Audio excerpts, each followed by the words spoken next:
Hey guys, Rena, Malik, urologist and pelvic surgeon here. Today I'm going to be answering your questions from Instagram. So I asked on my Instagram what exactly you wanted to see on my YouTube channel next, and I'm going to take some time today to answer those questions. I want all of you guys to comment below and let me know exactly what you want to see on this channel. I have a list of ideas from some of you who have suggested already. I'm going to do another reaction video. I'm also going to do a video on circumcision coming up.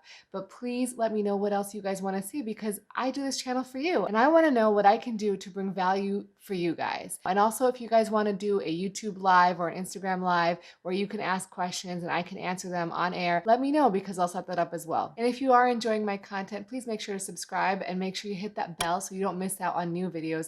I'm making new videos every Monday and occasionally on Fridays as well.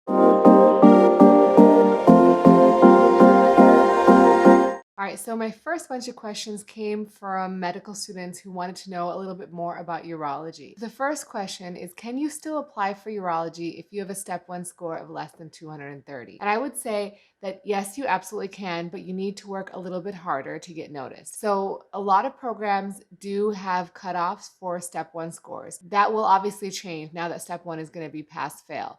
But at this time, for people who are still getting a score for step 1, there are some programs that look at step 1 and decide, because we get so many applications, that this is some sort of cutoff to see if they should even be considered for an interview. If you have below a 230, you can absolutely apply for urology, but you need to really get good letters of recommendation or do some really excellent research so you can stand out with that score. I definitely know medical students who have gotten below a 230 and matched at their top choice program because they're great candidates. They've done good research, they did a great job on their away rotation, and so they've really stood out as far as an applicant despite having a little bit of a lower step 1 score.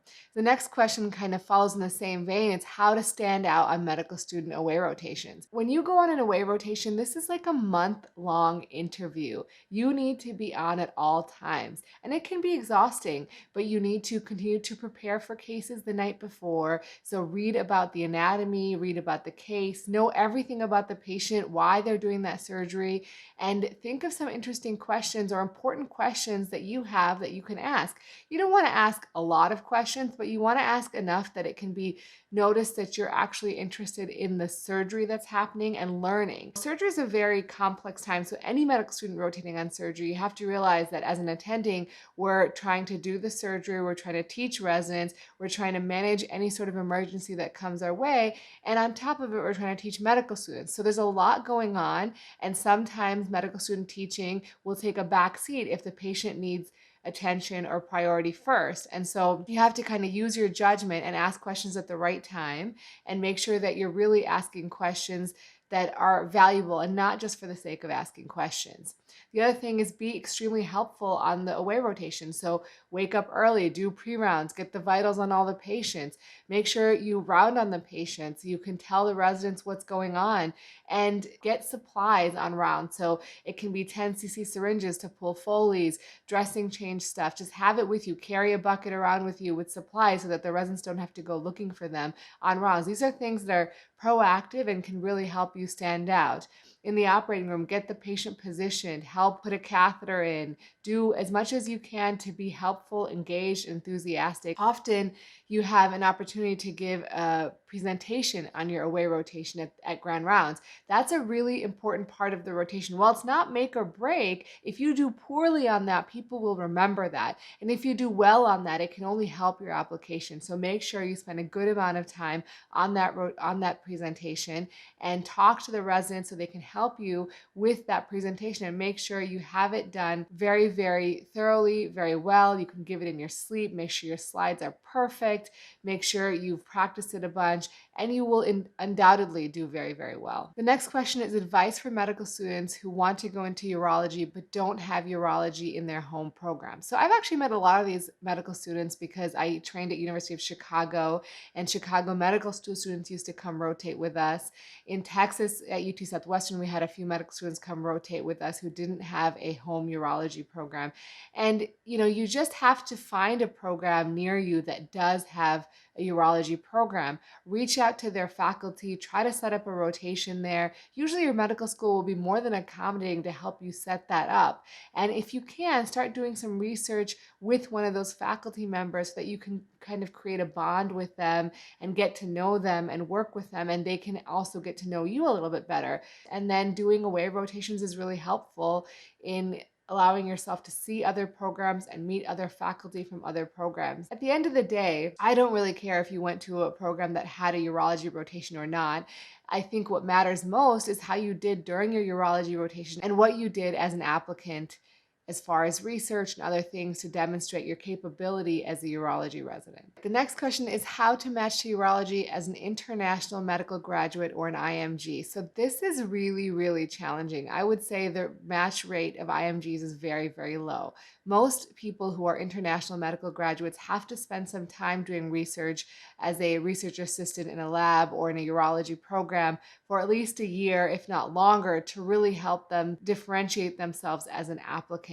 So unfortunately, urology is extremely competitive. And in order to set yourself apart from other applicants, you need to do something above and beyond. One of the most important things about matching in urology is actually getting the interview. So you need to put a lot of time and effort into getting the interview. So if that means asking your mentor to make phone calls to some of your programs or sending personalized letters to program directors about why you really want to go to their program, these things can be helpful. And once you're at the interview, you just have to let your personality shine and let your work ethic and your grit and your resilience, all those things shine through. Those are things that I look for because I think those are extremely important in residency. You have to have resilience because you will have lots of times that are challenging in residency. And so you need to be able to get back up and keep going. Even after you've had a tough case, a tough patient encounter, whatever it is, there's long hours and there's a lot to be done in those hours. Another question I got was, where is the field of urology headed as far as reconstruction, gender reconstruction, robotic surgery? I think urology is very innovative. We have a lot of engineers who go into urology, which lends to people creating devices.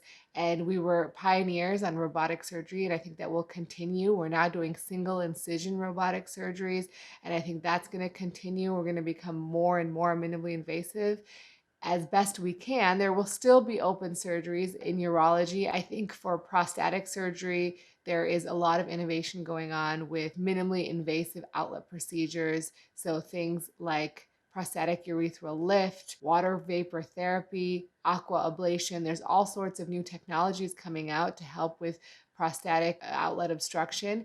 And I think that will continue. And it's a kind of an exciting time to see what sticks and what doesn't and what ends up showing long-term, 10, 15, 20-year solid outcomes. In regards to gender reassignment, I think urologists are becoming more and more involved in surgery for gender reassignment. We now have fellowships for people who are interested in doing gender reassignment. Many of my colleagues who trained around the same time as me are becoming specialists in gender reconstruction and doing that for the majority of their practice. I think it's definitely going to be a component of urology training, but at this time it's extremely subspecialized, so you need to be at a center where they're doing it. Gender reassignment surgery requires not just a urologist, it requires a plastic surgeon, it requires a psychiatrist, it requires a number of specialists to ensure that you are ready to undergo the surgery and that you have all the components that you need for pre-op and post-operative care. So you need to have centers which are extremely specialized in order to do gender reassignment surgery. So the next question is, how do you handle work-life balance in the various urologic subspecialties? And I would say the subspecialties have less to do with work-life balance than actually where you work.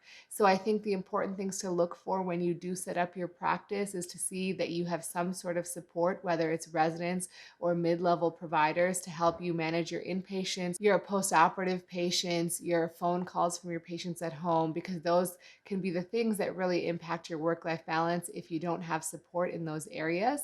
I think if you're an academic, it's important to see if there's support for you to do research and have academic time. These things will help your work-life balance because you'll have time to do those things at work rather than having to do them at home.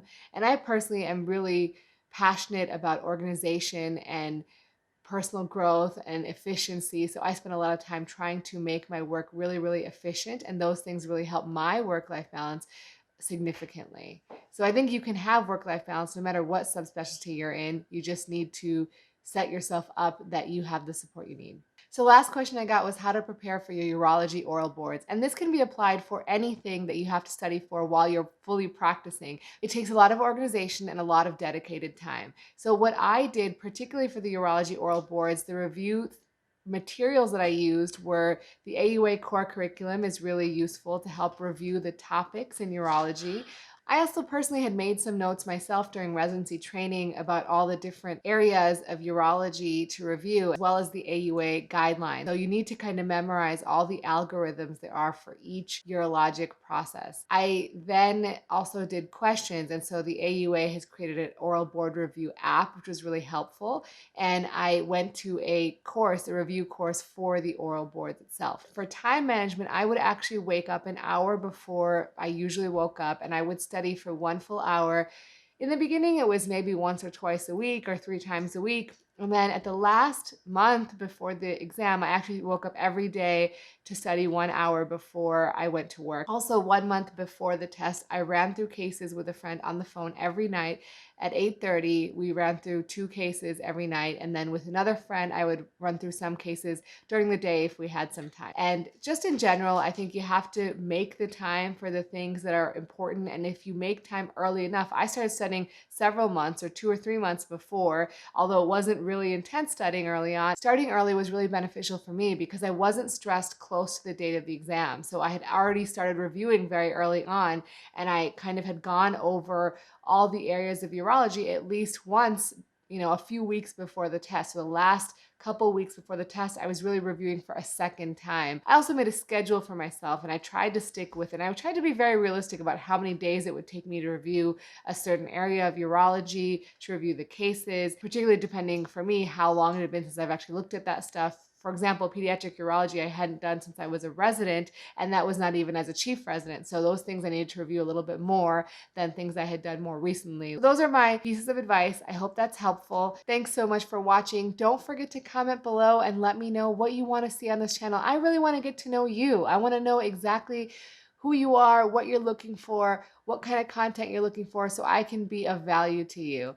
And thank you so much. As always, remember to take care of yourself because you're worth it.